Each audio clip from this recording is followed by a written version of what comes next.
Kennedy Stadium on the Parkview High School campus, our Cable 36 high school football game of the week. The Glendale Falcons against the Parkview Vikings.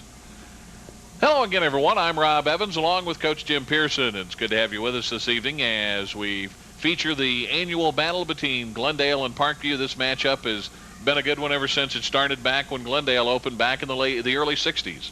Yeah, they opened 1963, and of course Parkview had been going a little while then. It was a chief rival. You talk about a hotbed of football that time. Those two were really going at each other. And I can remember my first year in Springfield back in the early 70s, and Glendale was suffering through an 0-for season until that last game of the year.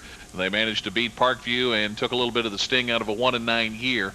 That's the kind of rivalry this is. I think if you look back at the storied college football rivalries, you think of Florida, Florida State, Auburn, and Alabama. Maybe not as big, and the football might not be as good, but on the high school level, at least between the two schools, the feelings are about the same, aren't they? Yeah, about then in 1971, Kickapoo came along, and that changed the rivalry. Changed the rivalry, and all of a sudden, Glendale had a couple of rivals that they needed to deal with. Yeah, and then Parkview became another rival for Kickapoo, so it was really a tough deal at that time. This will be an interesting matchup tonight.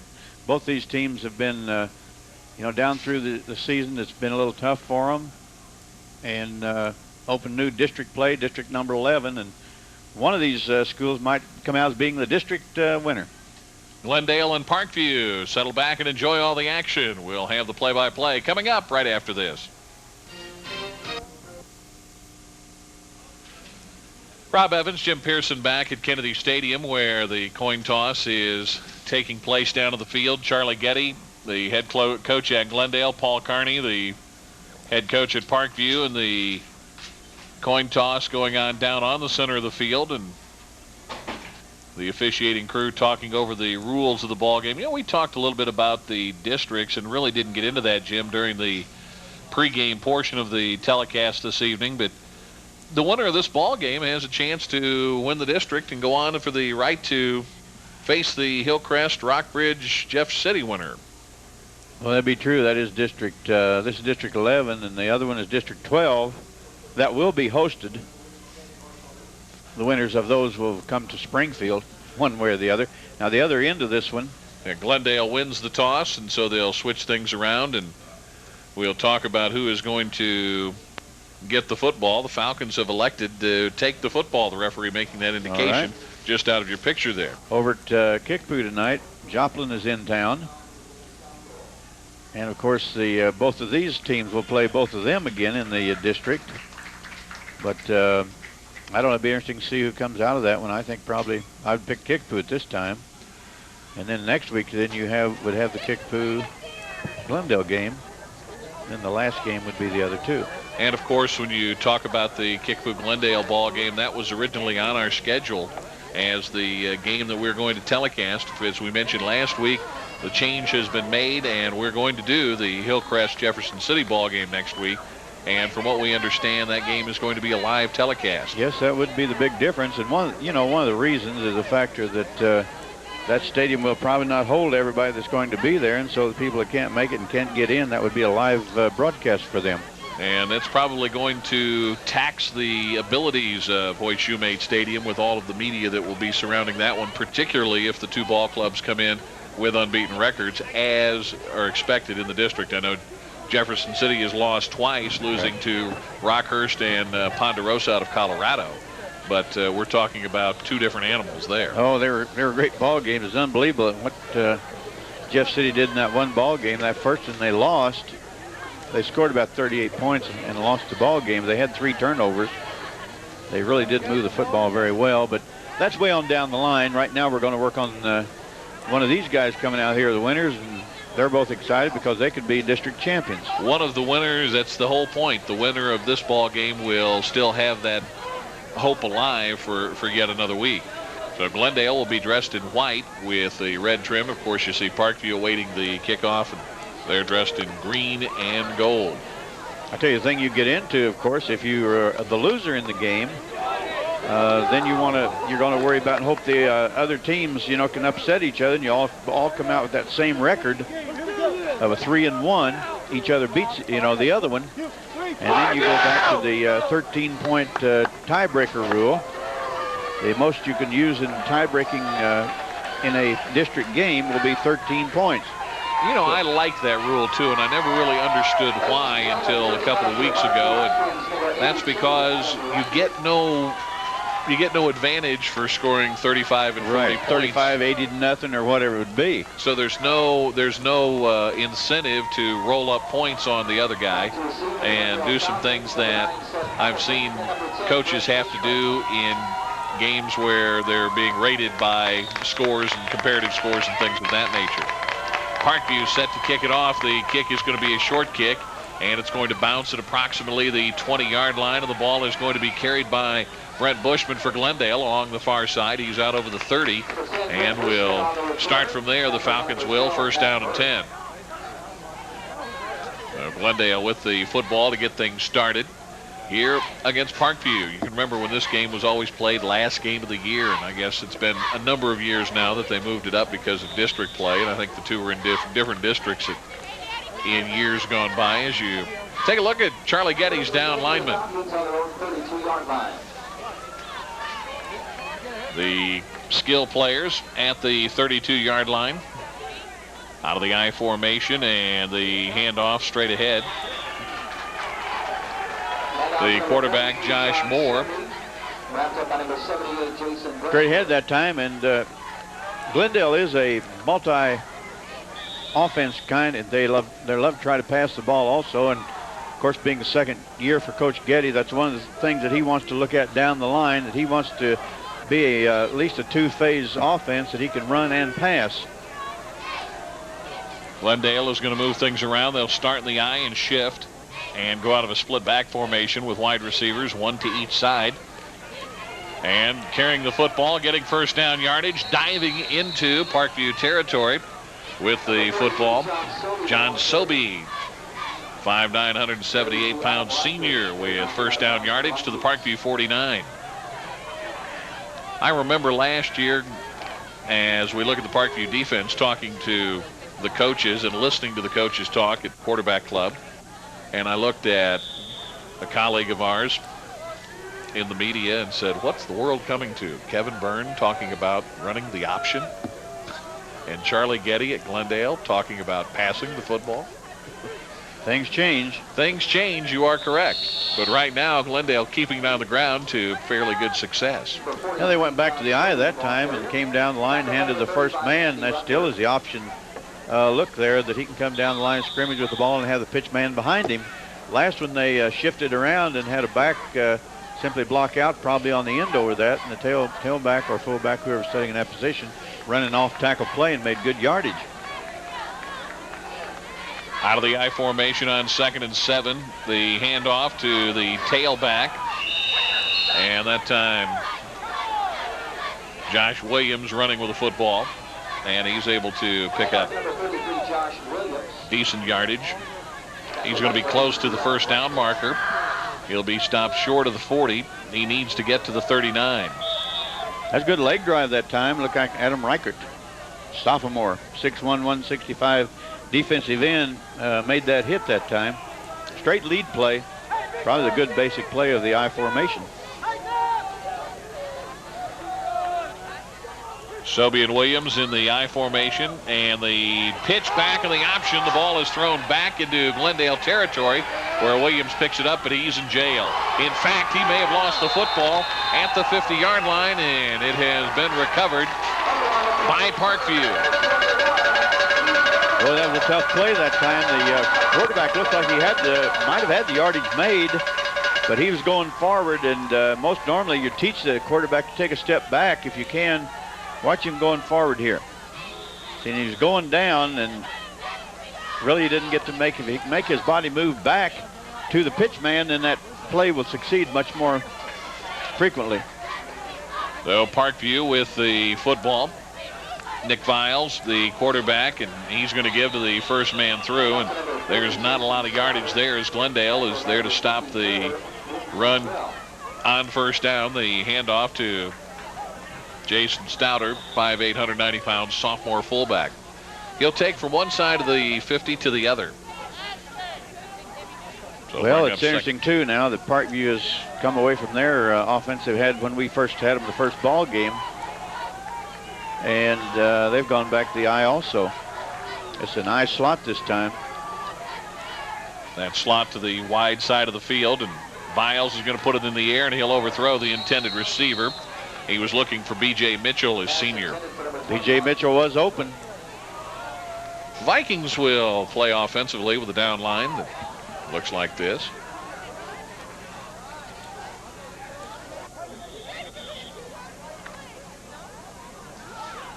The skill folks for Paul Kearney's Vikings, and a beautiful sunset here in the Ozarks. We are hitting a lot of young people here in this ball game. Particularly Parkview has many sophomores playing. They'll send a man in motion, and Viles is going to pass. Now he steps up and flips the ball out, and it's caught for the first down inside the 40 at the 38-yard line. Coming out of the backfield and making the catch is Chris Wheeler. Well, that's pretty good. One of those old plays that good one out of the eye, and here's the Glendale defense. But they sent the tailback in motion that time. And they gave him an overload over there of 3 men running probably 3 different depths within the zones, and that's pretty tough to cover. Put a man in the slot around the wing, out of the eye. They're going to run the eye option, and Viles will keep, and he'll find the going tough. He may get a yard depending on where they spot him. Climbing out of there after making the hit for Glendale, Billy Rehagen, 6'2", 184-pound senior for the Falcons. I thought it was a pretty good wise decision that time for him to keep the ball, because he had that defensive end coming across, and normally he will take the quarterback. And if he gets in that lane, the pitching lane, that quarterback happens to make a mistake, then that defensive end will be sitting right there with his big old paw to grab it. Second down and 10 with single wideouts, and the handoff to Wheeler, who will have big yardage inside the 35 down close to the 33-yard line. He's going to be about 5 short of first down yardage. It'll be an interesting play here and see if they come back with the play of the overload on that left side over there and 3-man pass, 3-man pattern that was so wide open before when they picked up the yardage. If you're sitting over on the defensive side, you might be thinking that also. It is over there on the wide side of the field. And that's what they've got set up. And they'll send a man in motion. You're right, Coach. That's the play, or so it would look. And this time they run the shovel pass, I believe, to the fullback Jason Stouter. And he's going to get first down yardage. So they set everything up and then went a completely different direction. All right, great call by Paul Kearney, wasn't it? Yep. He faked us out. I don't know if Glendale was thinking the same way or not, but check this one out again. You'll see right there the defense runs right by him, and he slips the ball right between him. It worked well, and the official did a good job there too, screening off. They don't do that, do they? No, well, you know, you just can't move everywhere, and that time it did. Wheeler gets the handoff and maybe gets back to the line of scrimmage, which is just short of the 25-yard line. No gain. We'll call it 2nd and 10. Speaking of the officials tonight, Ted Norfelice is the referee, John Cook the umpire, Dale Stafford the linesman, the line judge is Kurt Matherly, and the back judge is Mike Pearson. No kin, I assume. Oh, I thought it was your brother. No kin, huh? No. None? None. On 2nd down and 10, the handoff. Stouter hit at the line of scrimmage, and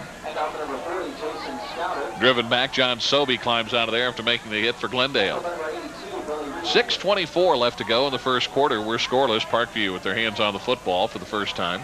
It'll be interesting to see. I think it'll be a little tough to run against Glendale up the middle. We'll really find out. Paul Kearney has done an excellent job. These 2 young coaches, both of them in their 2nd year at the schools. Dave McConnell is also assistant coach at Parkview. Russ Trapphagen, Martin Roach, Chad Wampler, and Colin Corsett. Trips go to the left. I take it this is your lonesome polecat offense or whatever you want to call it, but the pass is dropped, and it is going to be advanced. They're calling it a lateral, I believe, and Glendale is going to get the football. Well, that's an interesting one. As long as it was thrown... They're saying that it was thrown backwards. and I'm not sure that it was, but it was ruled that way. And the Falcons will get the football. That's a good break for Glendale that time. It'll be interesting to see if we can watch it again, because it just looked like it was a straight pass out on the sideline. We don't have the chance to look at it again, so. Your guess is as good as our guess on that one. Yes, sir. And the officials' guess was the right guess. I think they're the ones that made the call, so you're right. Glendale with the handoff, and they're going to get the ball into Parkview territory quickly. And I wouldn't call that a guess. That was an opinion, a judgment call that they make, and they have to make so many of those. And I think if you all watch these replays, at 99% of the time, they're always right. Oh, without a doubt. Williams on that first down carry, and he picks up 9 yards. It'll be 2nd and 1. There's some future Glendale and Parkview football players there watching.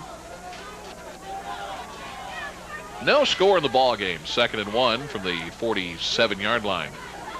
Fake the toss, and Moore is going to keep, and he is going to get away and have first down yardage. In fact, he'll get down close to the 40-yard line as he gets out of bounds. I think that's a pretty good job that time. I believe it was probably a missed handoff, as he came on out there and was able to make it and kept it outside.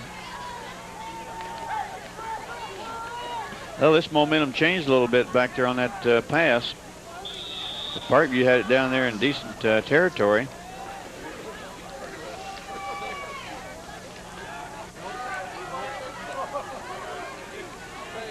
From the 41 on 1st and 10. Glendale keeps it on the ground. Nice move to the outside. First down and more at the 20. Inside the 10.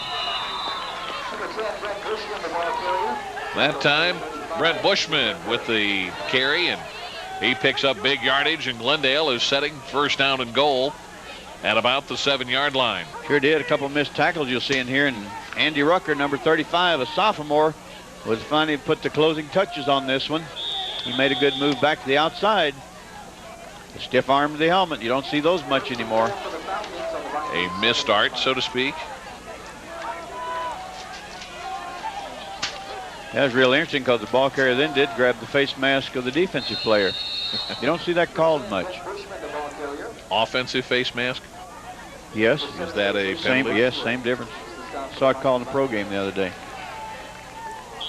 We had a call many, many years ago, and it cost us the ball game against Joplin out here in this stadium, matter of fact, when we were at Kickapoo. No, Hillcrest. 4.5 minutes to play now. Play clock is down to 10 seconds as Glendale gets set. Out of the I formation with Bushman on the tail of the tandem, and he'll get the call, and he'll walk through a big hole, and he is in for the touchdown. So Brent Bushman with the touchdown run, and Glendale is on the board. Good blocking the line of scrimmage that time. Opened the hole and he didn't have far to go, but the big turnover there, and Glendale took advantage of it, went right on down, and without any hesitation scored. And the extra point forthcoming. The extra point kick. Joey Ashcroft boots it through, and with 3:56 to go, first quarter, Glendale leads 7-0.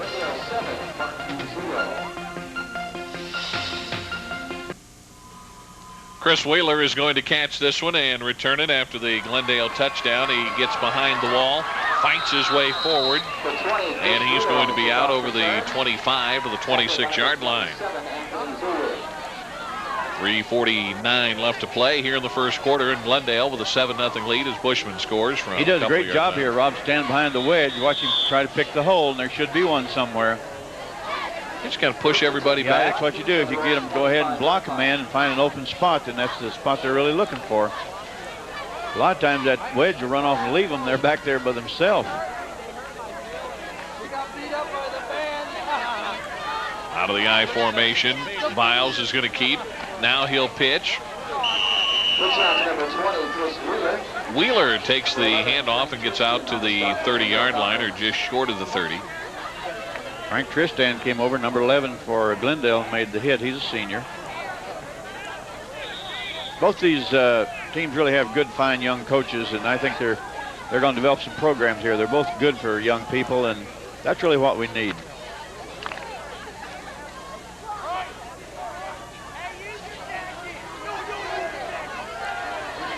Second and around 7 with 3:10 to play. And the counter play, the handoff to Chad Edson. He's out over the 30 to about the 32 or 33 yard line. And I tell you what, you've got to really take your hat off to Paul Carney and the staff over at Parkview, because Paul came in, and to say that he had a tough rookie year as his head coach here at Springfield is an understatement. Yeah, your numbers, it really is tough to get the numbers. That's what you keep working on and try to keep building your program every year. And that's what he has been capable of doing, or able to do. He's put a couple of wins on the board now. He's had a nice win against Waynesville last week on the option pitch. Wheeler has the first down and more. He's out over the 40, going to be knocked out of bounds at about the 43-yard line. Well, that's a good pitch that time, but I really couldn't see the wing back or split receiver over to this side, but what an excellent block there is out here to give him the seam to cut up into. Right there, number one, right Edson made Can't the see it. first down yardage at the 43-yard line as the first quarter starts to wind down. 2:26 left to play.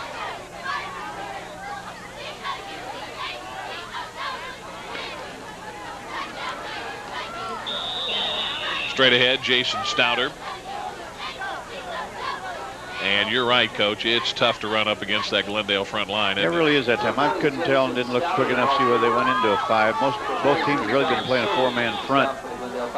Charlie Getty has his assistants, Gary Hurst, Chris Tillman, Bill Johnson, Ron Hamilton, and Matt Simpson. Let me ask you a question, though, seriously, as it looks like they've got a 5 or at least a 4 with an outside linebacker. It's an odd front, right? It's a 52 front. Okay. That'd be a man hit up on your center.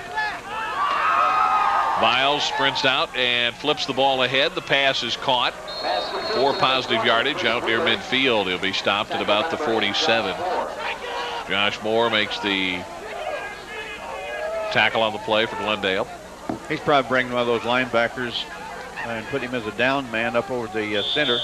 So you're basically using the same personnel and just a different look. Different look. They're not changing them around like they would at the pro level. Probably you don't have that many people and you can do it much quicker. But it simply means you have in your even defense, which would be a 4, you're covering the guards inside, and otherwise then you're going on out, and the center is being covered in odd defense. What does that do to the offense then? Just gives them different blocking looks. Center will have to change his block a little bit. It does give you different holes that you run in if you always want to run to what they call the bubble.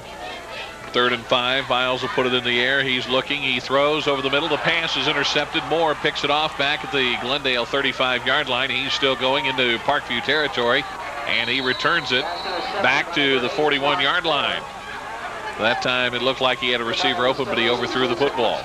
Sure did, and good center field possession that time.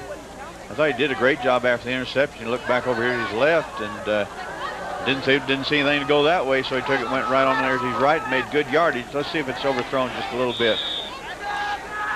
It is overthrown. There's why you play a man in the middle of the field deep. You see those safeties pro level pick those off all the time. So there's 2 turnovers so far for Parkview. And the first one led to a Glendale score. They lead 7-0 with a minute to play in the first quarter. From the 41-yard line, first down and 10. Sobey's going to take it inside the 40. He'll be at the 38-yard line as the clock continues to run. Falcons up 7-0. Bushman with a 2-yard run. Made a little more yardage on it the first time they shifted over to this left side. Unable to see at that time who they're bringing back over again, whether that's the tight end that's coming over here to the left or a tackle. Sometimes you can move a tackle over also and have 2 tackles on one side. It's a tight end, number 84. Cole Drusa, the tight end that was the player who was flip-flopping sides. And Bushman gets the handoff and is down to the 35-yard line. That's basically like a 2-back set. And the one back on that side is kicking out. Usually will kick out the defensive end. He'll run in behind him, but also then you will have an unbalanced line. It will force some changes in the defense. If you're even, it becomes odd. If you're odd, I'm always odd. So am I. At the end of 1, 7-0 Glendale.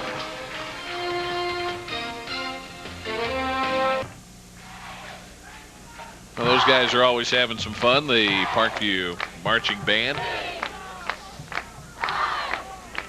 Glendale with the football. Third down. They're looking at about 3 yards from the 35. Going now from left to right. Moore has the first down, and Moore, he breaks a tackle, gets outside, and he's going to get caught as he gets inside the 10. Had to wait and see if he was going to get away and get caught. It looked like for a moment he might have had a chance to break that one and go all the way. He was wanting Bushman to cut up inside of him, if you can see it, so that he could swing back to the sideline. Didn't quite get that done, though, but it is a good option move. Matt Burke is going to make the tackle at the end of this play. Breaks a tackle there. And you're right, he was wanting him to come over a little bit more, and eventually he had to angle back, and there's where Burke is able to get him. He wanted to get to the outside. And he still could have made that move. But so while we're describing what was a nice run, there's a flag way back, and they're going to take that run off the board. The flag was thrown back near the 30-yard line. All that discussion we did, and we're going to bring it back on us. Had the play analyzed perfectly, and the officials march off a 15-yard penalty against Glendale. Glendale's always had, I won't say always, but so many of the times they've had great running quarterbacks. Bob Klinkenbeard, Joe McMamie. Bill Helfrich did it one time. He was their quarterback? Then he shifted into fullback. Rob Fitzgerald, of course, have you ever seen him on TV? Yeah. Started out during the Super Bowl, wasn't he? Yep. Same play, same result after the penalty, and on 3rd and 14, Glendale is going to get first down yardage as they go from the 46 and are going to be down close to the 30-yard line, and that's going to move the chains. I was talking about their quarterbacks. Bob Klinkenbeard's the all-time leader, 35 touchdowns, 9 extra points, which your quarterback would do. And he was there in 1977 through 80, 219 points, and he barely beat out McMamie, who has 202 points. He was 1987, 10 years later, through 90. On 1st and 10, opening moments of the second quarter. And that was a nice play defensively coming up by Josh Matchell to put the hit on and stop the ball carrier after little or no gain. You know, I remember Bob Price having a couple of receivers, tight ends that you would have loved to have had, guys who were big and could get out and run in that McMahon in the Klinkenbeard era. They were so good at the option that he never threw the ball, and so nobody knew that those guys could catch it. Probably about right. They were a great wishbone team. Teams, I should say. On 2nd down, before the play gets underway, the whistles blow and stop activity. The play clock was at 11 seconds. And it is a dead ball foul offside against the defense. We were talking about that. Of course, Bill Helfrich played both quarterback and fullback through those years. Those are Bob Lechner's years, and he was 1964, see? So just about in the first couple of years, 169. Charlie says you're talking ancient history to me here, guys. Let's talk about this year. We're going to throw the rock. Here we go. On 2nd down and short, 2nd and about 3 after the 5-yard penalty.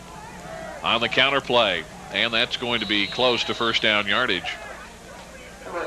Take the left side, and the wing back counter comes back around to look like an off-tackle play over here at the right. Glendale, Parkview stayed at home.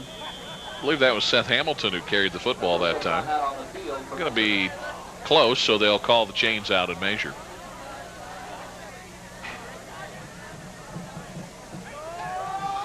I tell you what, though, I think Coach Lechner and Coach Price and all those guys, they probably had to grab their chest for a moment when Coach Getty started talking about throwing the football out of Glendale. Well, just like Coach Pearson had to grab his chest when they started about running the option and kick a move. Things change, don't they? Yeah, they do.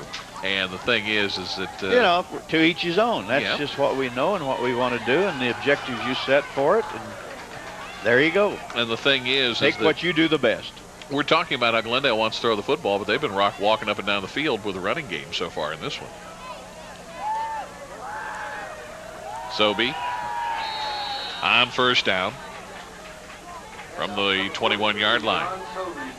It's simply that off-tackle play. Yeah, at Glendale, he's only the third coach. Lechner there was for 9 years. Rice there the longest, of course, 24 years. Coach Getty in his second year.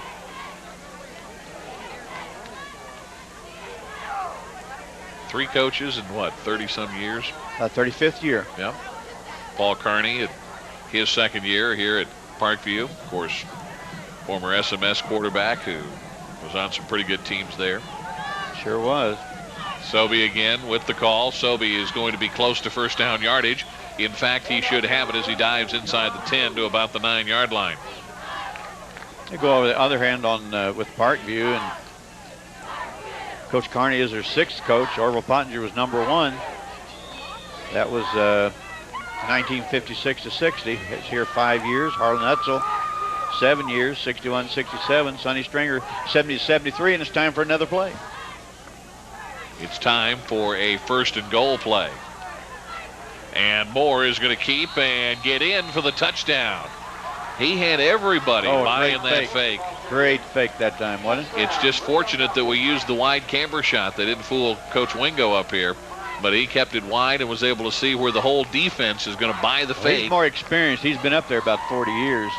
But look at that. Spot. Everybody buys it, Sure and there's a lane big enough for us to run through. And a good job over here out offensive end. Probably was kicking out, or somebody was. Just a great lane for us to walk through. So Moore was able to keep it for the touchdown from 9 yards out, and Ashcroft will send it through the uprights with the left foot with 8:41 to go in the first half. Glendale leads by 2 touchdowns.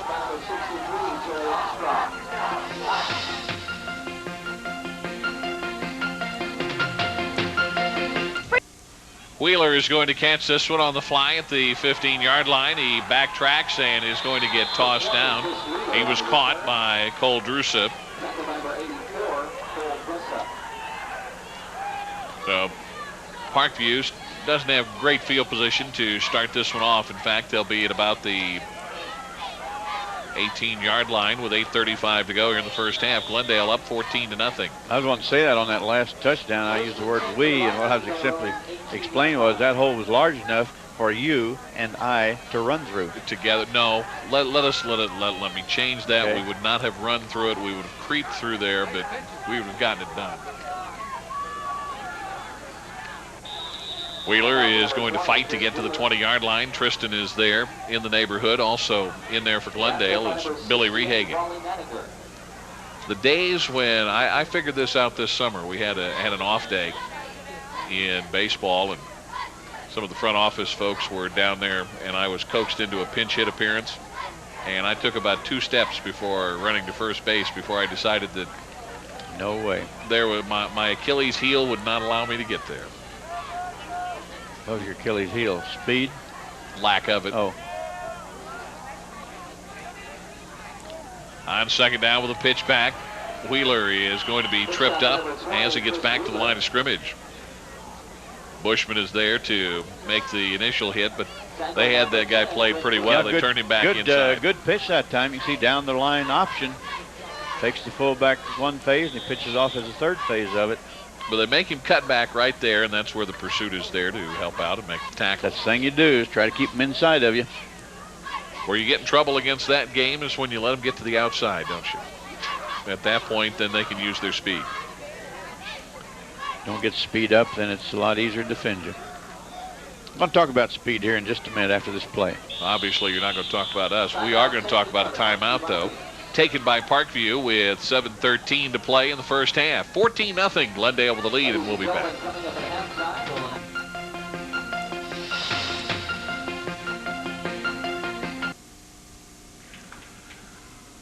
The Vikings are going to move the chains on a successful third down play. Matt Burke is the guy who was able to take the football and get it out over the 30 to the 33-yard line. Take a look at it on the replay as Biles steps back and has plenty of time to find a wide open receiver. Back to live action. Biles is going to keep on the option. He turns it upfield and may get to the 35-yard line, pick up a couple and bring up second down. And 8 yards to go. You were talking about some speed. You're and, obviously not talking about you and your golf game. No. Yeah, my swing may be fast, but we'll get here in a minute. Let's see I've seen if everybody right now can figure out who would lead in touchdown in scoring for Parkview over the years. Wheeler in motion. And I'm not sure that was exactly the way that was to go, because he took off like he was running the option and there was nobody to pitch to. I sent that man in motion that way, and I thought maybe it might be. It looked like the same pass play that Glendale's throwing. Tony Wells leads all scorers through the history of Parkview. 1964 to 67, 203 points, 33 touchdowns. And right behind him is Kevin Tucker, just recently, 93 through 96, and that's 200 points. You talk about Kevin Tucker, you're talking about a little speed, aren't you? Oh, yeah, both of them. Edson is in the slot, and he's going to get it on the counter play, coming straight up the middle. That's going to be good for a first down. Yeah, good play that time.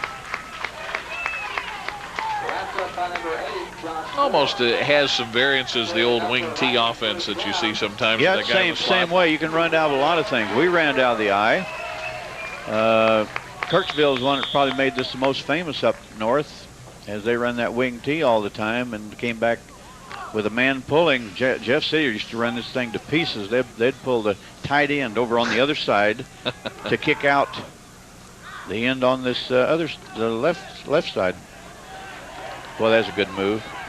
Wheeler makes a nice move. Doesn't really get a whole lot. There's a flag thrown in there. He's going to pick up a couple of yards. But Glendale has made it awful tough. They look like 7 or 8 guys up on the line of scrimmage now to discourage the run on first and second down. Got a hold. Yep. So that will negate a nice gain and send the Vikings back. They were at the 44-yard line. Taking a look at it again, I don't know that we're going to be able to see it unless that might have been it as we just saw it pass. That was in the vicinity of the flag. What's the one thing about the pro level? Never holds, do they? No, not much. Problem is, up there, though, those guys are so cotton picking strong, they grab a hold of you, it take you a week to get away from them. It's a takedown. Unbelievable. Well, you get 2 points for a takedown, 3 for a suplex or a body slam. Looking at first, and around 20 yards to go. There's the option pitch. Wheeler is going to get positive yardage. He'll be back to the 40, maybe the 41. He has a good pitch that time. Did a good job. I know one of the doctors in town, Bill Park, I believe he is right now. And he's third, 193 points, and that was all the way back 1958 to 1961. Just go down through. Here's Babcock up in there pretty close. Doug Durham.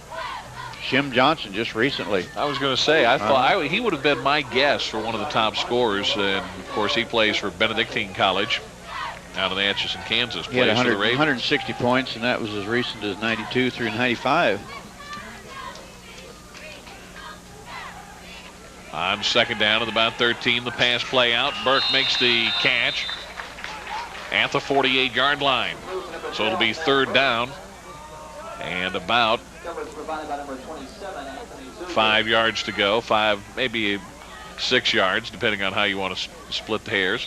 And with 3:48 to go, the clock is moving. That ball was delivered well. Adam Reichert will go split wide to the right side. And Chad Edson is in the slot. Out of the I formation, and Viles will pitch it ahead to Wheeler, and he is going to be very close to the first down. In fact, he's got it with that extra effort. Boy, they're running it hard. A great seam over there with the blocking, the way they're doing it. You know, you look at that pitch, and it's not the typical option pitch. The relationship between the pitchman and the quarterback is a little different than normal. It's a little bit different. Usually it's a 3 and 5 is what basic look you try to get there, and he's a little deeper than that. A little deeper than that, but he's also forward, which helps him get to the outside a little quicker. On that counter play, Edson is going to be hit behind the line, and they were ready for it. Frank Tristan puts the finishing touches on that one. Glendale was not fooled that time. That's the one disadvantage of perhaps that play when you counter coming back up the middle. If nobody's fooled, you're all alone if you're running back, aren't you? Yeah, there's nobody there. Of course, you may be, and some lookout blocks come out in there, you're all alone too. Well, where all the guys do is holler, So look out. Look out.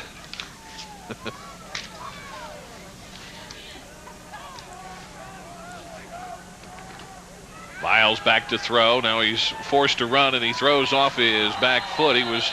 That was a tough throw, and yet he made it on the money. And it wasn't going to gain much yardage. Just had a good chance to complete it that time. Wasn't going to be completed for much yardage, but the way he was having to throw after this, the fact that it was even a catchable ball is amazing, and that was right there. It wasn't going to be for a gain of about a yard or two, but that is very difficult to throw that way if you're a quarterback. No, I can step in front of you. It's hard to throw when you get the good rush on you going off that back foot. That ball usually will get up and float a little bit. 2:29 remaining. The pitch back and the option pass. Burke is out there, and it's just overthrown. Well, it was there. If he could have lobbed it just a little bit more, because they were fooled. Rob Lawhorn, the sophomore, was the guy who threw that pass just a bit too far. A tailback sweep pass. He'd been running sweep out of it, just like the option. That man there, though, didn't give him much time to set and throw it. Yeah, the old left-hander put it right on the money, Sure didn't he? did. Just a little bit too far, and he had a step on him. Probably another good block in there would have made a lot of difference whether that would have been completed or not. Jason Stouter back deep to kick it away for Parkview. On 4th and 11. This one is going to send Bushman back to the 10-yard line. He and Moore will collide. Bushman is in jail back at the 4-yard line, and he'll be tackled there. Bushman looks a little upset in that one, doesn't he? Well, if you can see it again, you'll see where the... See why. Yeah, there they had a meeting of the minds, and it was an unscheduled meeting. They both wanted to occupy that same spot. Is that what you're saying? I think they both wanted football. Young Vikings on the sideline. 2:12 remaining. Parkview setting in a 4-man front, even. Glendale leading 14-0, and Bushman is going to turn field position real fast as he gets out close to the 30-yard line. He'll be stopped in the 29, and right away a 24-yard gain, and Glendale is out of the hole that they were in. They were in a position where if they make a mistake and put it on the ground, Parkview could capitalize quickly. Yeah, would have a great chance that time. Only 2 minutes 4 seconds. B.J. Mitchell probably saved the touchdown that time. Out of the I formation from the 29-yard line, and Moore's going to keep. Moore's got running room. Moore might be caught from behind. Otherwise, it looks like he's going to go for a touchdown. And this will be 71 yards to the house. I tell you, they had defended, had a safety back here, you know, about 10 yards deep. But the whole thing that made this play really go great, that great faking that they're doing in there with the fullback. Watch you put it in the belly and bring it out there, and the defensive end just goes inside. Get a good block down here on the number 3 coming across. And now the foot race. Thought maybe that man had a chance to get him and cut the angle off on him, but he was able to outrun him for the score.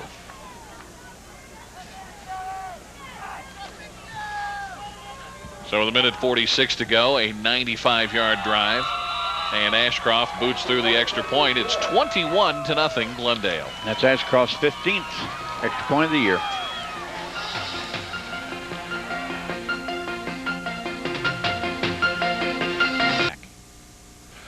You see the tail end of the return after the kickoff, and Wheeler tried to run that fake handoff that Parkview used so well when Benny Lawson was here, and that time he started to make a move, and I think his feet started to go out from under him, and he also ran into a couple of defenders. So Parkview does not have good field position. They're on the 10-yard line, but Glendale with 95 yards to go, and they did it in a couple of plays. And well, it's a big offensive series, wasn't it? Bang, yeah. Bang, bang.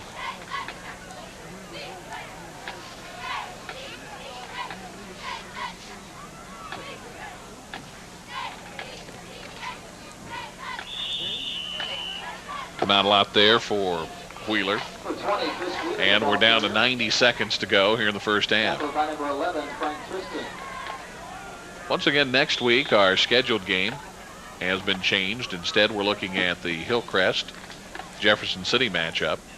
Those following this District 11, Kickapoo goes to Glendale. That's next week. That was our scheduled game. And Joplin comes back here and plays the Vikings. On the counter. Nice yardage for Mitchell. And we're under a minute to play here in the first half. We'll have one more, maybe two more plays, depending on what the Vikings will like to do with it. I did forget to mention the fifth head coach, as I ran out of breath there on those ones. Benny Lawson was here the longest of all at 18 years.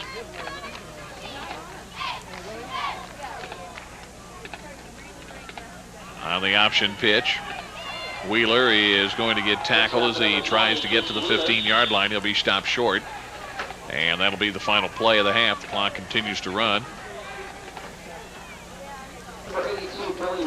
Billy Rehagen, the tackler for Glendale, and the first half has come to a close.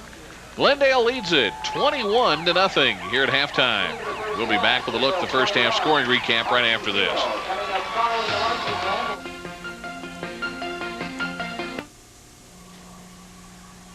It's halftime, 21-0. Glendale with the advantage. The Falcons scoring the only touchdown of the first quarter as Bushman scored from 2 yards out. That was at the 3:56 mark to make it 7-0 as Joey Ashcroft knocked home the first of 3 extra points in the ball game. And after that, it was the second quarter, and it was the Josh Moore show. He scored from 9 yards out at the 8:41 mark, and then he capped off a 95-yard drive with a minute 46 to go as he scampered home from 71 yards out to make it 21-0 as Glendale puts 2 touchdowns on the board in the second quarter to go up by 21 here at halftime.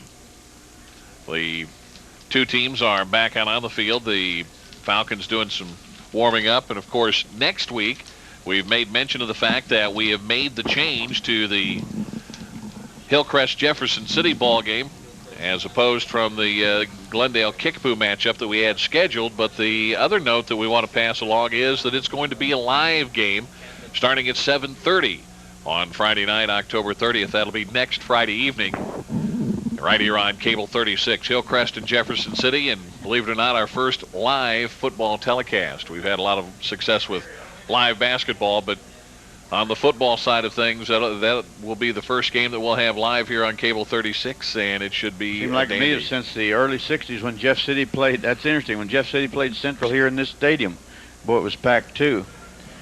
Kickapoo's leading 7-0. They're playing Joplin at home. And Hillcrest leading 9-0, I believe it was. They're playing at Rockbridge. They're playing at Rockbridge at home. So those are the scores from around the district. Of course, by the time you see this, and Catholic leading. You may already know what those scores are. Catholic leading Kabul 7-0 early on here. Glendale leads Parkview, and we'll be back with the start of the second half right after this.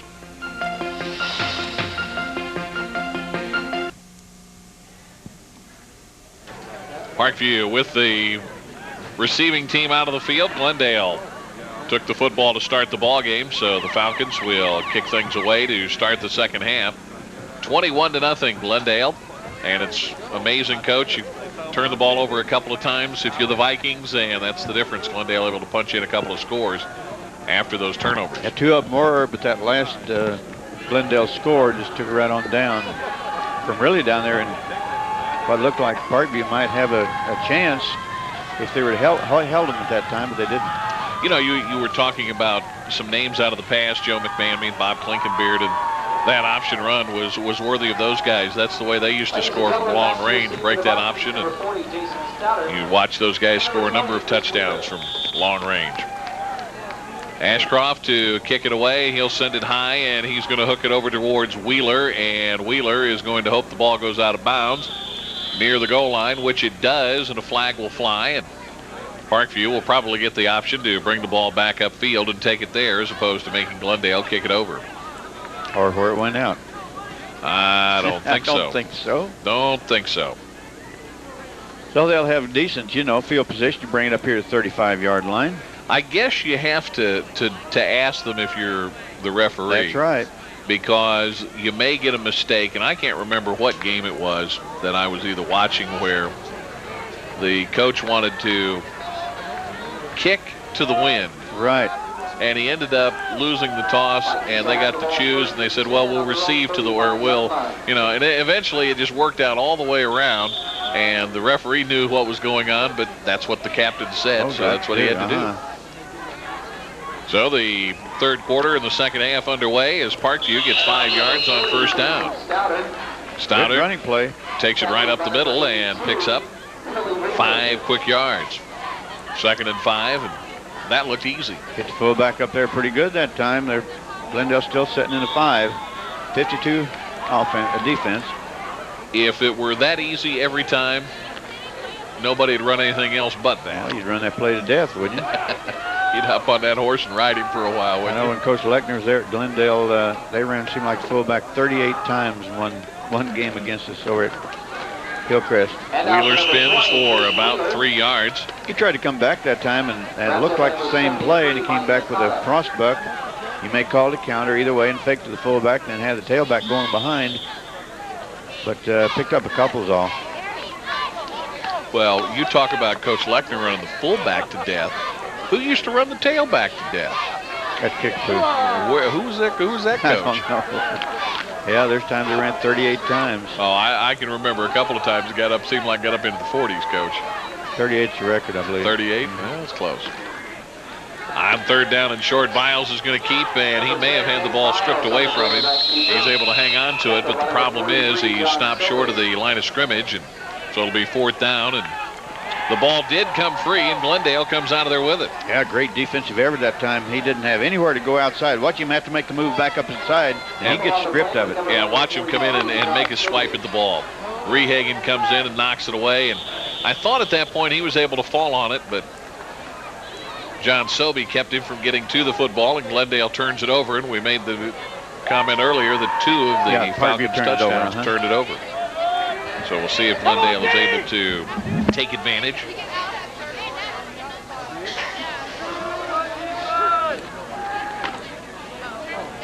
The handoff on first down, and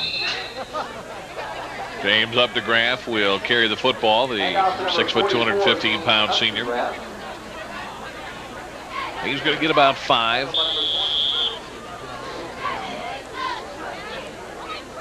Second and 5, the line of scrimmage now, the 38.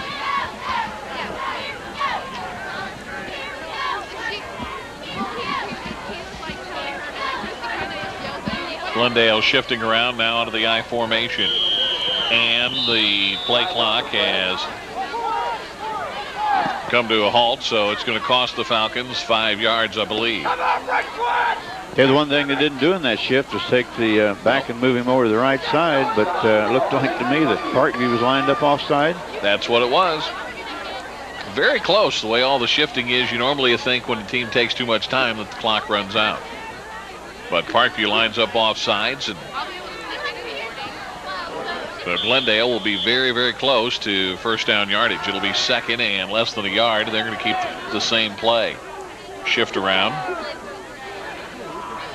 Moore with a long count. Moore gives the handoff to Updegraff. He's going to get inside the 30 down close to the 26-yard line, so he'll have first down yardage. Come on, backer! You can really see why they're doing that a little bit is they will unbalance basically the offensive line coming over here at the left, and Parkview will come down and match them as they move their defensive line on across, so that only leaves a short distance to get to that outside. You could run that option back over that way and really get that outside very quick.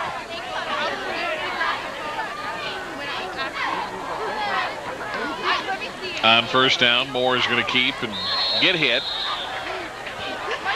Number 8, Josh Moore, the ball carrier, tackled by Chris Wheeler. Not going to get a lot, and it'll be 2nd down with 9:20 to play, third quarter. Saturday afternoon, the Southwest Missouri State Bears playing Southeast Missouri State. It's homecoming. And there are the replay times. Tomorrow and Sunday at 7 p.m. and on Monday night at 9 p.m.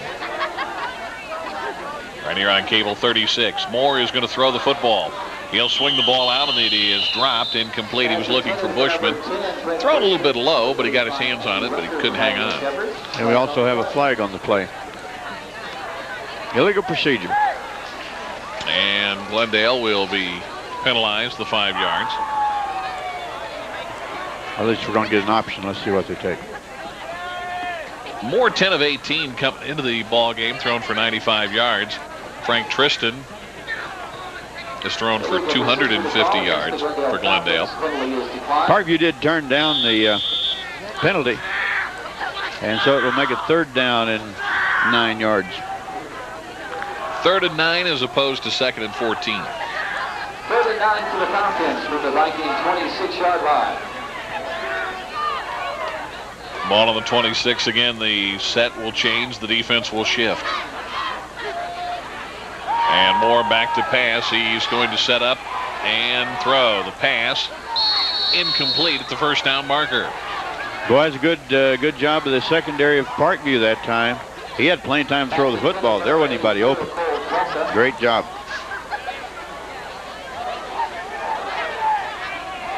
Vikings put enough pressure on him to make him think that he had to do something, though, with it, to get rid of it. But in reality, he did have a lot of time. Pretty good time, but they did a good job, both ways, rushing and secondary. And we're going to try a field goal this time. From the 33, this will be a 43-yard kick. The ball is down, and Ashcroft sends it on the way, and he's got the distance. Wow. It's going to be wide to one side. Well, at that time, until that time, he was 3 for 3. There isn't a change of possession, so it's still 21-0. Glendale has the lead.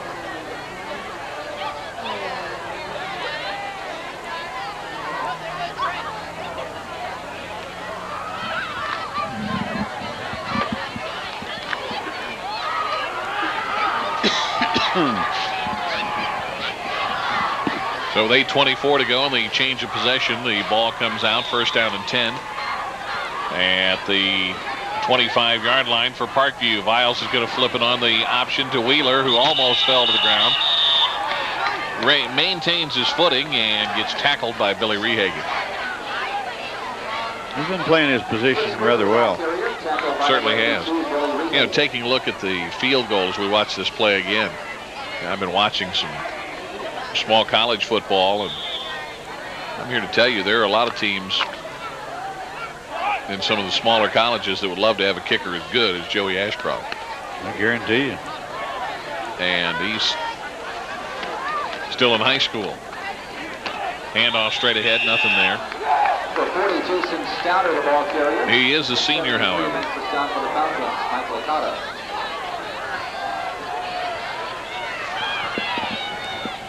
Been a little bit of a loss here. Parkview has gone backward in the last couple of plays. So they come up the big 3rd down about 13 from about the 22. Yards.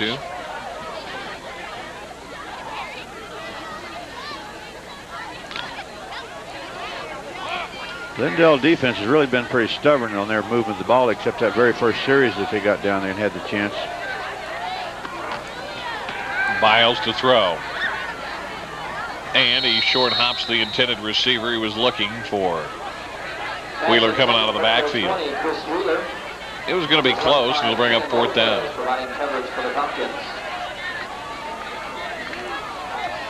They went with that man in motion that time and did cover all the 3 zones out there, the deep and about the 10, 20-yard out pattern, and then the man in the flat. But Glendale covered it pretty well.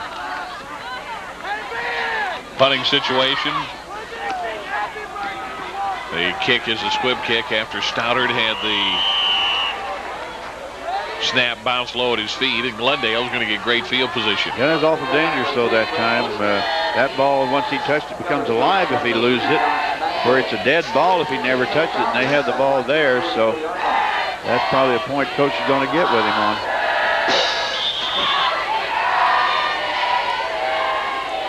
So the ball on the 43-yard line.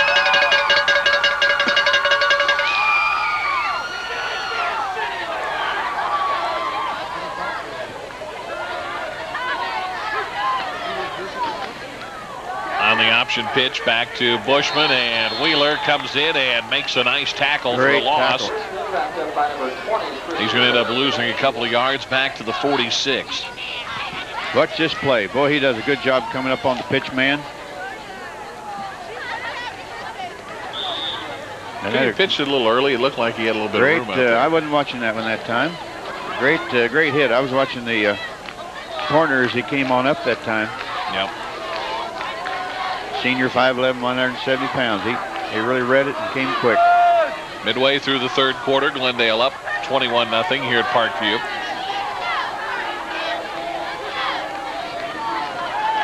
Moore is going to sprint out and pass. He'll set. He's got a man all alone, and he overthrows it incomplete.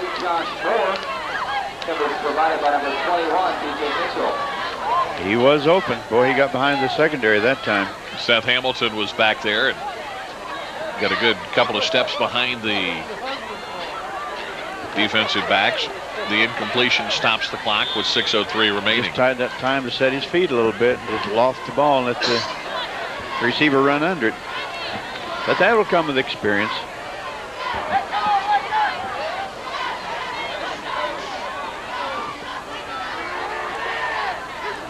Split back formation. The handoff to Bushman on third down. Bushman is going to get first down yardage. In fact, he's going to get touchdown yardage, it would appear. It is good. No flags. He's a quick youngster, isn't he? Remember his brother a year ago? Yep. And that one goes 45 yards for the score, and Glendale leads 27-0. And take a look at this one. Gets the corner turned, and right there. Has a good move, good feet. Yep, right there is where he made the move that sprung him free. So Ashcroft in to attempt the extra point.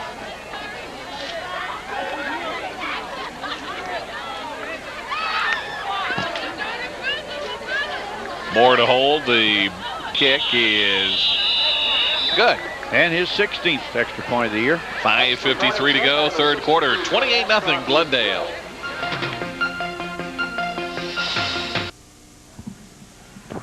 Ball is going to go out of bounds as Ashcroft's kick goes out at about the 2-yard line. So with 5:53 to go here in the third, Glendale up 28-0. And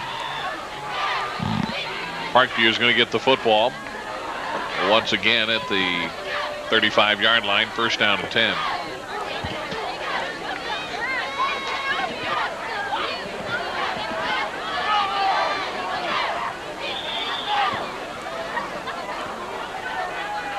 Hey, Bushman has that breakaway speed. He's shown it tonight. But that was a nice move you saw at the end of the play there, right at the after he was about 5 yards beyond the line of scrimmage. He made a little move back inside. And that's the way those good backs can read it. Nice move to the outside by Jason Stoddard. Sure was. He's going to get first down yardage. They'll move the chains. And a young sophomore, 5'8", 190-pound fullback. Good move. Watch the move here. Tackler a little high with it, but he makes a move back outside. Excellent, excellent move. 11 yards in the first down out to the 47-yard line. And they'll go back again to him, and this time a little bit tougher, but he also was trying to take a little different route going up the middle as opposed to trying to get outside. Yeah, he was. A little different, probably one or two hold back inside, between guard and tackle, center and guard, instead of the guard and tackle gap, which he made the good yardage on before, looked like. Under the 5-minute mark to go here in the third, 28-0 Glendale. They led 21-0 at halftime.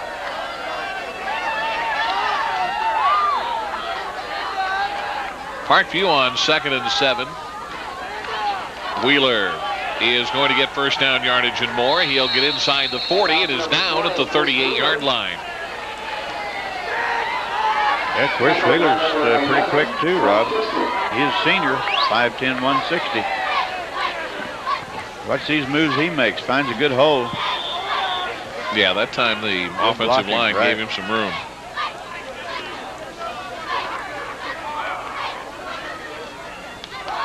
First and 10 for the Vikings on the Falcon 37-yard line. There's a fumble. Parkview is going to recover, but they'll recover back at the 40-yard line and end up losing a couple of yards to the 40-yard line. It's a little wide here, and man knocks it out.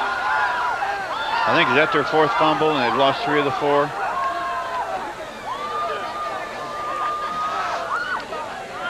Cole Pierce was the guy, I believe, that got a hand in there as he tried to tackle him and knocked the ball free. So it'll be 2nd and 12. 3:47 left to go. Wheeler in motion. Biles is going to sprint to the near side to pass, and the flag is going to fly. The pass is incomplete. There's another flag for good measure. And it looked like contact occurred just a bit too soon as Brent Bushman tried to make the tackle. 2 officials saw the same thing, one from a little different angles, so it's a good thing to go ahead and call it because you never know what the other official might have called. In that case, if they were different, they might be offsetting penalties. See if you can watch it right here. Pow. The contact before the ball gets to Chad Edson. So it'll be first down for the Vikings. And they'll have the ball on the 25-yard line with 3:35 left to go in the 3rd.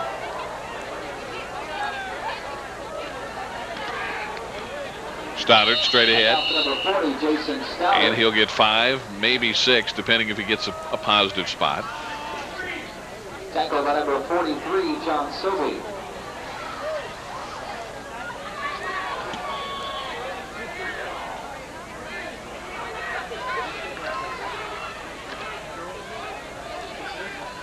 Parkview needs to score here, see if they can get some momentum back in this ball game for themselves. Gain of 5, 2nd and 5. And the counter play. Edson drives right up the middle. And he is going to get first down yardage. It looked like, man, Rob, that might open up and go all the way, but tackler got in there and really got into that hole quick. That's one of those plays that if it works, there's usually a big hole there if you can get the defense just right. But if not, then the ball blockers are hollering, look out to the ball carrier. You mentioned that in the first half. They've done a good job of that most of the time. More often than not, it's been able to get yardage for Parkview. But the bottom line, as Glendale will say, is that it is a scoreless game. There's another fumble that Parkview puts on the ground, and it's going to be out of bounds, I believe. Take a look. Never did had it, and the posse arrived and knocked it away. And screened out again. There's a big Viking sitting there. At least he's got his Viking hat on. What do they call those? Hats, caps? You're asking me? I should know. Missouri Valley Viking. 2nd down and long. The option pitch, Wheeler. He is going to get knocked down as he turned it back inside. Glendale had good pursuit. Oh, sure do have. Frank Tristan was able to come out of there after making the hit. Clock runs with 2:25 left to go in the 3rd. Watch first defensive player get here, and then all the rest of them pursuit down the line. He made a cutback, and then he cuts right back in the rest of them. 4 or 5 of them.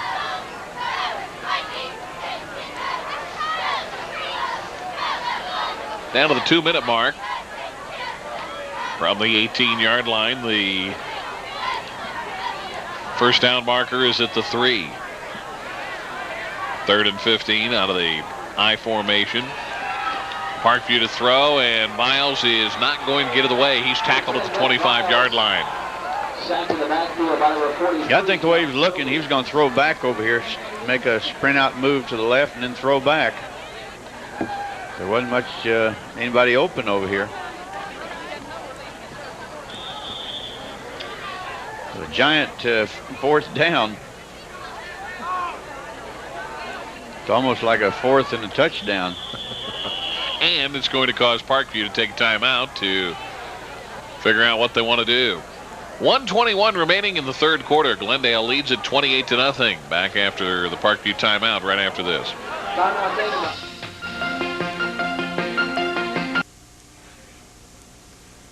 Glendale leads it. It was 21-0 at halftime, and there's a minute 21 remaining.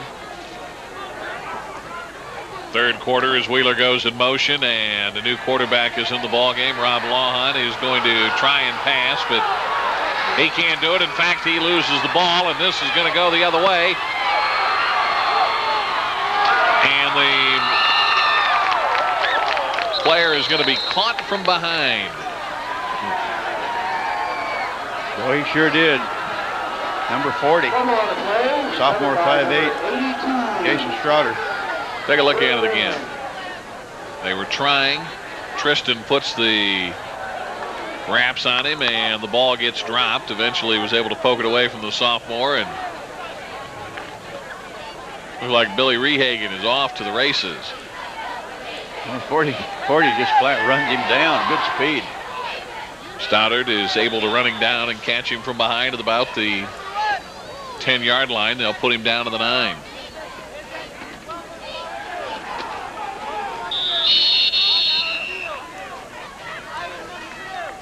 Not a lot there. Good tackle that time, but number 3.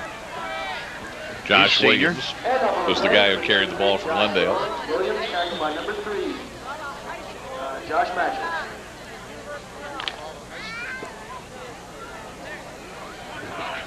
Down to the half-a-minute mark here in the 3rd quarter. Glendale leading by a 28-0 score, and after the fumble, they're looking to tack on some more. That's going to be inside the 5, down close to the goal line. For Josh Williams, it'll bring up 2nd down. Make it 3rd now, but it's going to be 3rd and less than a yard. But that's going to be left for the 4th quarter. At the end of 3, Glendale leads it 28-0.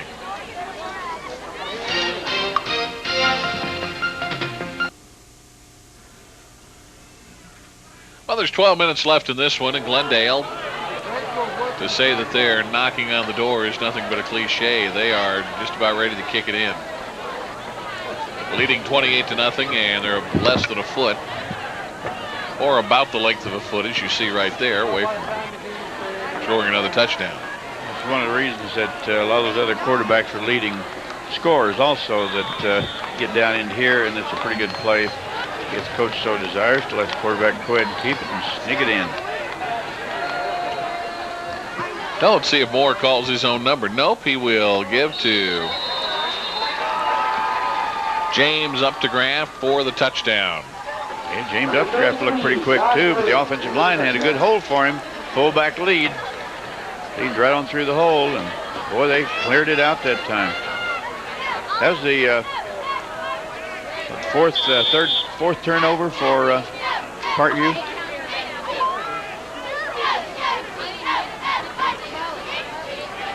And 4 have led to touchdowns for Glendale. Ashcroft looking to remain perfect in the extra point department tonight. He does. And with 11:56 remaining in the ball game, it's 35-0. Glendale with the lead.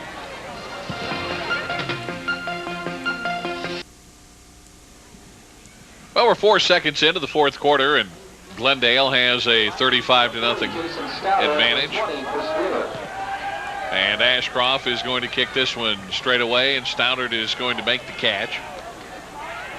Last couple of kickoffs have been kicked out of bounds, and Parkview's had it on the 35, but this time they'll be out close to the 29-yard line, and that's where the Vikes will put it in play.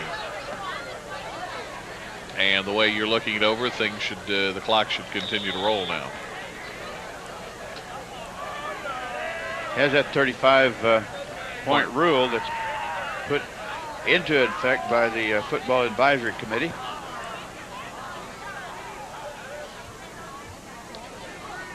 $35 points or more for 11-man, and 45. We never see any 8-man football around here, but it's 45 points for that one. That pass is incomplete as Nick Files is back in the ball game at the quarterback spot. One thing that Paul Carney's doing, playing some young guys, you know it? Oh, yes. He's trying to build a program, and that's what it's going to take to try to turn things around, it looks like right now.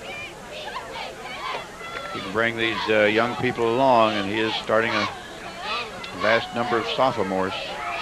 And, you know, we've talked in the past about Central. Coach Forbes doing a lot of the same thing, playing an awful lot of freshmen now. Takes what you try to do to keep your program going. Stoddard is going to get first down yardage, and he's going to spin out over the 40 to the 44-yard line. Good job. Good offensive blocks on that right side.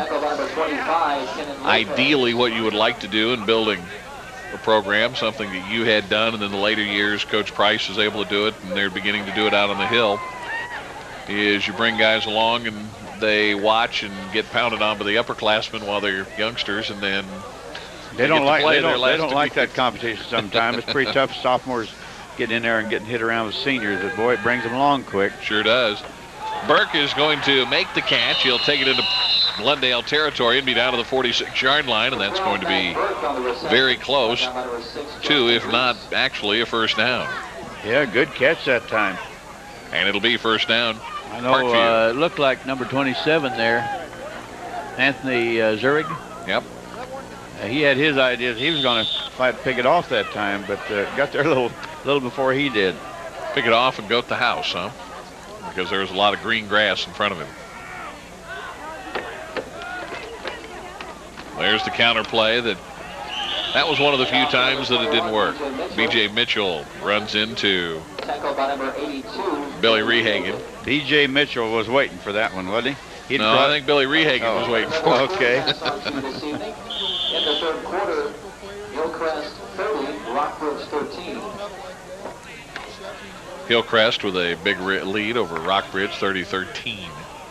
That game in the third. This one early in the fourth, clock running with Glendale leading by 35, and Miles is going to throw it deep, and Burke is overthrown at the 20. He did a good job getting, he's flushed out of the pocket that time. Get over here and set his feet real good. Yeah, I was going to ask you, you've had some pretty good throwing quarterbacks. Look at how this ball is delivered. For a sophomore, he throws it pretty well. He gets that feet set. Got to move back over and make that step with your left foot, no matter which way you're going to go, and spin off that right step.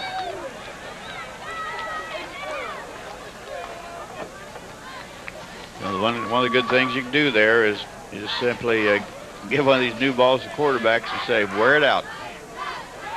Pass it all summer. And off straight ahead. Stoddard is not going to get much, and it'll bring up a fourth down play. It really is one of the fun parts of football that, kids love to get out and play catch. You can see them around all the time and get you some receivers, and passers just go out on their own. Can't be coached or anything like that, but they can sure go out and have fun passing it around here and there, and then you start developing a passing attack. Matter of semantics, but I notice you say passer as opposed to quarterback going out and throwing the football. There's a difference, huh? I guess. You're supposed to be able to pass the ball rather than throw it in baseball, don't you? You don't pass it in baseball either, those 94-mile-an-hour throws going down through there. Delay a game against Parkview. Stoddard comes in to kick it away. Well, it's you hear people talk about baseball pitchers who throw the baseball, and I was told by several pitching coaches that pitchers don't throw, they pitch. They pitch. And quarterbacks don't throw, they pass. Snap is a bit high. The kick is away, and it looks like it's a knuckleball, and Moore is going to hand it off to Bushman, and Bushman has got a lane down the near sideline. And he cuts back as he gets into Parkview territory before being tackled at the 44-yard line. Nice tackle at the end of the play by Josh Manchell. Great hit, wasn't it? He made the move and come back into him, but he sure stuck his helmet in there. You're going to see the tight handoff right here, but Glendale has got this thing set up pretty well. And they've got everybody tied up, and he picks up big yardage coming to the short side of the field. Boy, that's one of the great hits of the evening that got screened off. Out of the I formation and up the grab with first down yardage. And a new quarterback in the ball game, Cannon Lopez, who is a junior. So we're getting a lot of young people playing now both sides of the ball as the clock is still moving at 5:58 left in the ball game. Glendale leading at 35-0. That's the reason why the clock continues to run. And the pitch, almost a forward pitch, but Williams is going to make something out of it. In fact, he's going to make close to first down yardage, and he may have first down yardage. Yeah, there's a good job of balance, wasn't it? Great fake it in. They really do the good job on putting it in there in the belly and bringing it back out. He had to wait a little bit, but watch this balance. Balance causes him to pick up an extra 6 yards. And up to grab. Head over heels as he's tackled at the end of that play. Under 5 minutes to play, and he's going to pick up about 3 yards, 2nd and 7.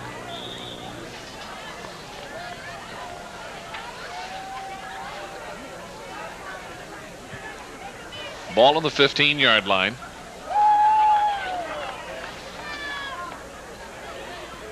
Out of the split back set with a couple of receivers, one to each side. And Lopez will turn and hand the ball off, and up to Graff will get a hit at the line. He was hit at the line by Andy Rucker and falls forward for a couple of extra yards and is going to get close to 5 out of the play. And it'll be 3rd and about 3. Probably looks like at this stage, if Kickapoo continues to win, that Glendale Kickapoo game next year will be vitally important. Next week, you mean? Next week. Time flies when you're having fun next year. I say next year. Wow. Might be pretty good next year, too.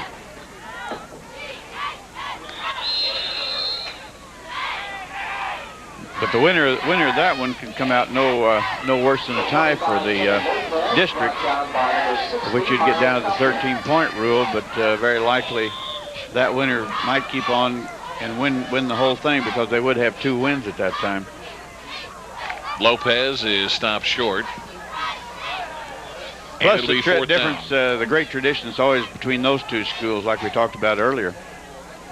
On 4th down from the 10, Glendale is going to go for it and may have put the ball on the ground.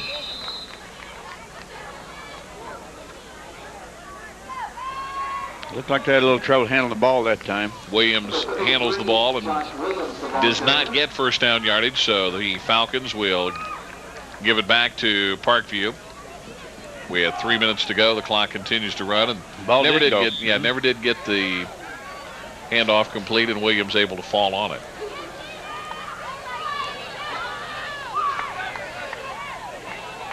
Once again, next week, our game of the week will be out on the hill as Hillcrest will entertain Jefferson City.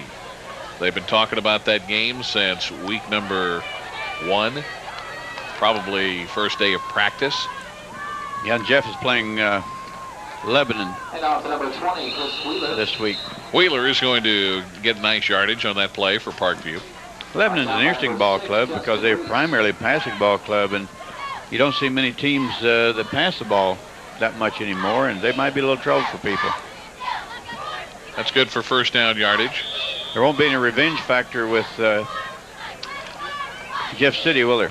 I think that's the first time they've lost 2 ball games in a row since 1991. Well, you could have made them mad, too. Miles will swing the ball out, and there's a flag thrown. Edson is going to be interfered with by Justin Reese. And the pass interference will Well, take a look at it again. Make your own decision here. Interference call over here in the right, lefty flat. Yep. Hands were in there a little bit maybe. But it wasn't very bad. But it was enough. They're not degrees of... Oh, not degrees of pass defense? No, pass interference. Pass interference. You either do it or you don't. Of course, if it were only that simple. Clock starts once again, and that was a nice hit. Viles kept it and got drilled in the numbers from behind. Number 60. Watch this one again. Keep your eye on number 60. Nobody hits him until right there when he was able to blindside the quarterback. Dino Savenis, the linebacker, actually lining up down as a lineman with 1 minute and 15 seconds to play.